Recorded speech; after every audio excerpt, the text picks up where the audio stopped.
doubt that's why you're here. It's with Professor Bob Butler, and as I mentioned to him, Professor Butler is actually someone who needs, the man who needs no introduction. That said, I'm going to give him a very short one, and then give a little personal note to that as well. As you're no doubt aware, Bob specializes in fiction and screenwriting. He's the author, is it 11 novels? The 13th is coming in October. Okay, 13th on its way. 4 collections of short stories. In addition, 6. You got to update your website. In addition, I'll send those on discount. In addition to a Pulitzer Prize in 1993, you got that right? And 2 National Magazine Awards. He received a Guggenheim Fellowship in Fiction and an NEA grant, as well as the Richard and Hinda Rosenthal Award from the American Academy of Arts and Letters. His stories have appeared in various venues, including the New Yorker, Esquire, the Paris Review, the Sewanee Review, Best American Short Stories, News Stories from the South, and many other journals.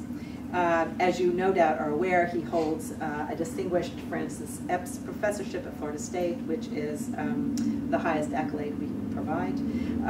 And he has also included a volume of his lectures on the creative process, From Where You Dream, which is a bestseller. I asked Bob to join with us today, not so much because of those accolades, although they might account for part of it, but because rumor had it that he has a real affection for postcards. And it turns out that this rumor, happily enough, is true. He has brought some of them to share with us today, but my understanding is that that's not 1% of the collection that he holds. And when we talked about this, I think it was just last week, I asked Bob a single question, and that led to about 20 minutes of thoughts from Bob. What most impressed me in that conversation was his profound understanding of postcards that springs in part from his experience as a writer, but also his experience as somebody who, as a writer, understands something about the human soul and human communication. So we're delighted that he's joined us. We are going to be taping this, as you can see. If for some reason you end up in the image and you don't want anyone to know that you're here, please speak now or forever hold your peace. If there's time at the end, we'll do a little Q&A. If there's not time at the end, then Bob is glad to take Q&A as a sidebar. So please join me in welcoming Bob Butler. No, I'm enchanted with this whole subject. Long have been.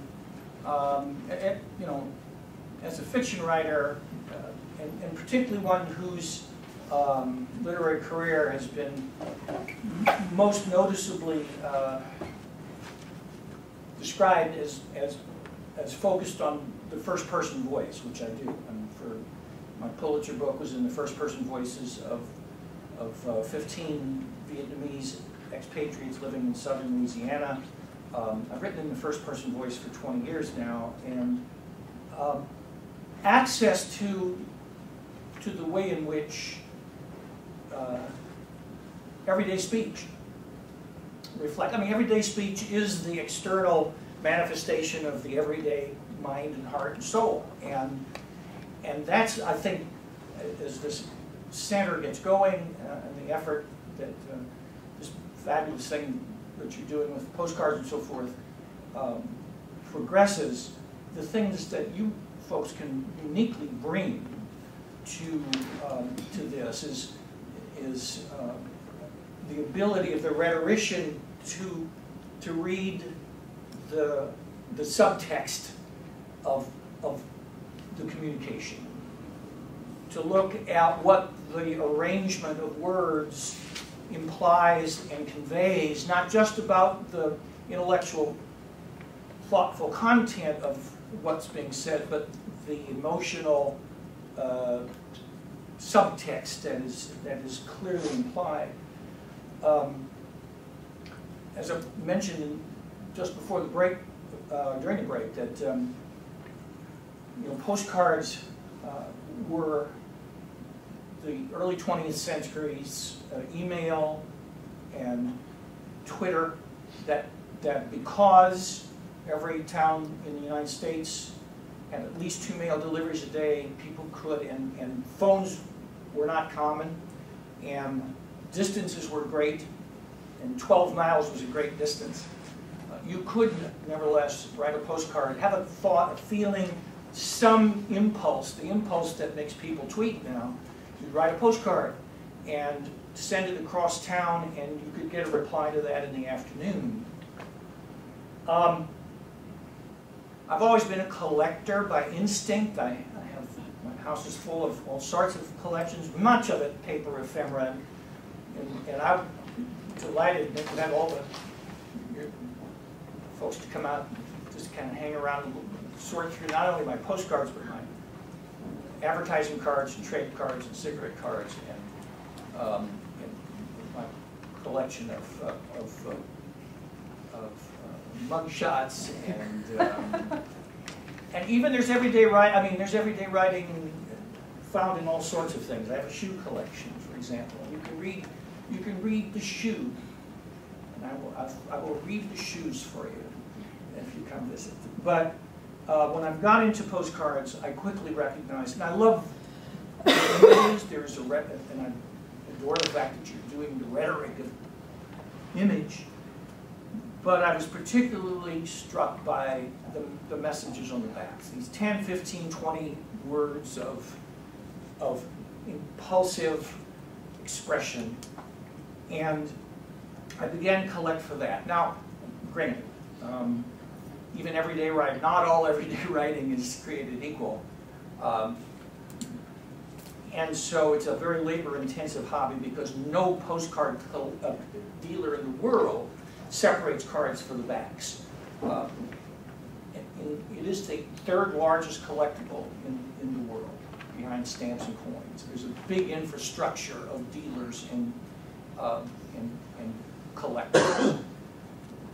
This weekend, there will probably be 150 or 200 cities in the United States where a Holiday Inn or a Hilton has been rented out in their ballroom or meeting rooms of 60 or 80 postcard dealers, and there will be literally 20 million cards in that place.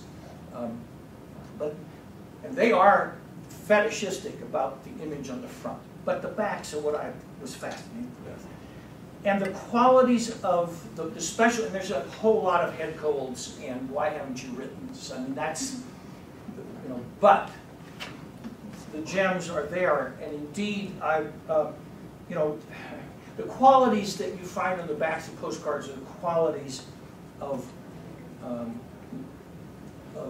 that interest a fiction writer, and that actually are the key to effective writing of any kind.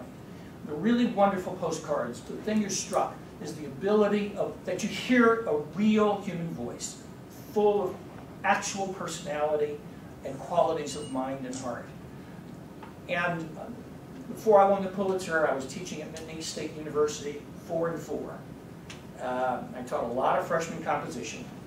My classes had, given Southwest Louisiana, I had everyone from rodeo queens to New Orleans inner cities students. And the thing, and God bless McNeese, I could throw out the textbook and just teach what they needed to hear, which for me is that all good writing involves at its heart the ability to talk to the page in your own most natural voice.